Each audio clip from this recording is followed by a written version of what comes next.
Hi, everybody. So my name is Sarah Tallon, and really, I just want to share with you today the story of my career journey. And I suppose there's probably some people here who really aren't sure about the future, their own future, even just what's the next step. So hopefully there's something in the next few minutes that may be able to help you in some way. I'm not an expert by any means, but sometimes it is easier to learn from somebody else's mistakes than to make our own.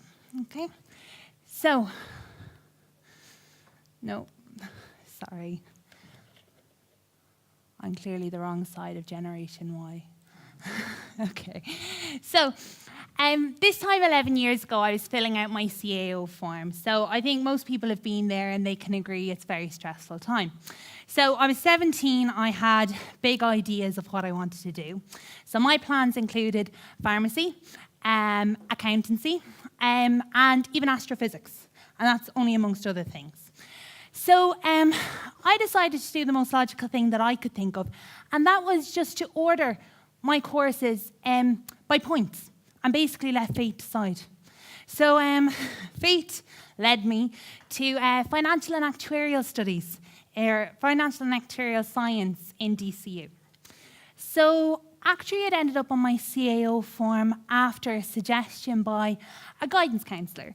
And as I started my course in DCU, I only knew two things about actuary.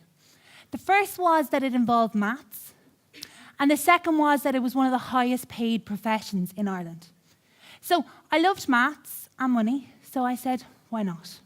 Okay?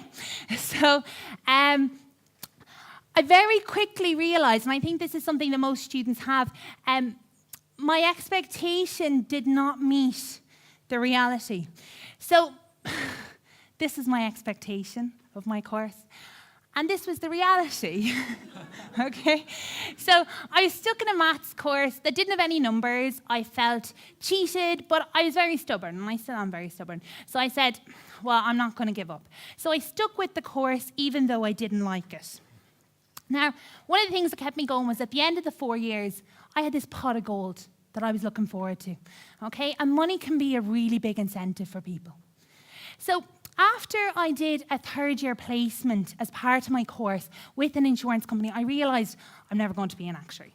And part of that was down to the fact that after you leave college, there are exams, like most professions, before you become fully qualified. And this, to me, added on extra time before I got to this pot of gold. So I was, let's look at some other options.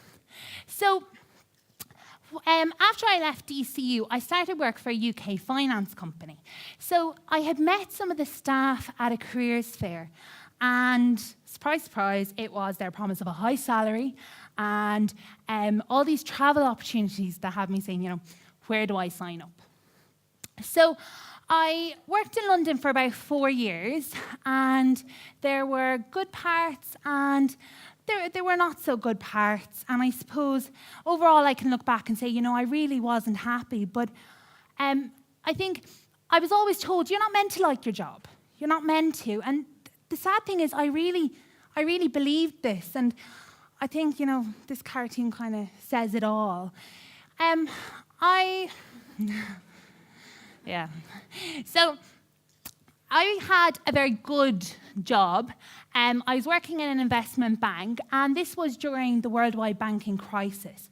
So, I really did get to see, the dark side of what I was doing. And one day I was in a taxi, and the driver, when I told him where I worked, he told me this really heartbreaking story about how he had lost his home of 30 years because he couldn't keep up with his mortgage repayments. And it was at that point that I realized, these numbers on my computer, these are people. These customers in the bank, they all have a story. And this was the point where I realized, what? There is more to life than money. So I moved back to Ireland with no plan.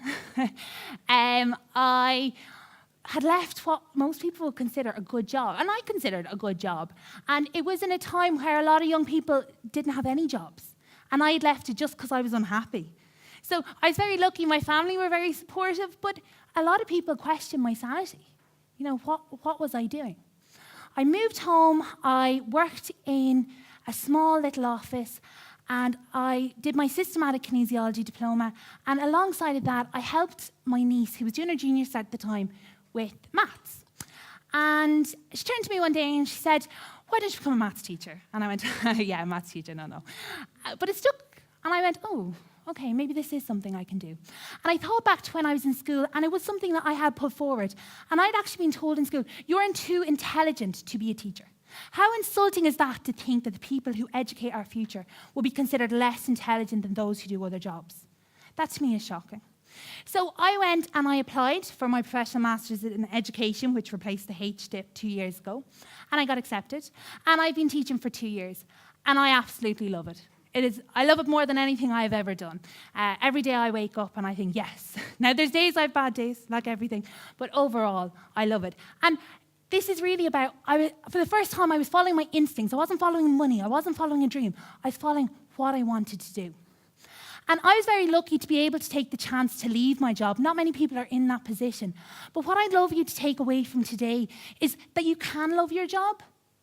And it's important, you should love your job. And I'd love to leave you just with this quote. If you take nothing else from what I said, if you can just take this away with you.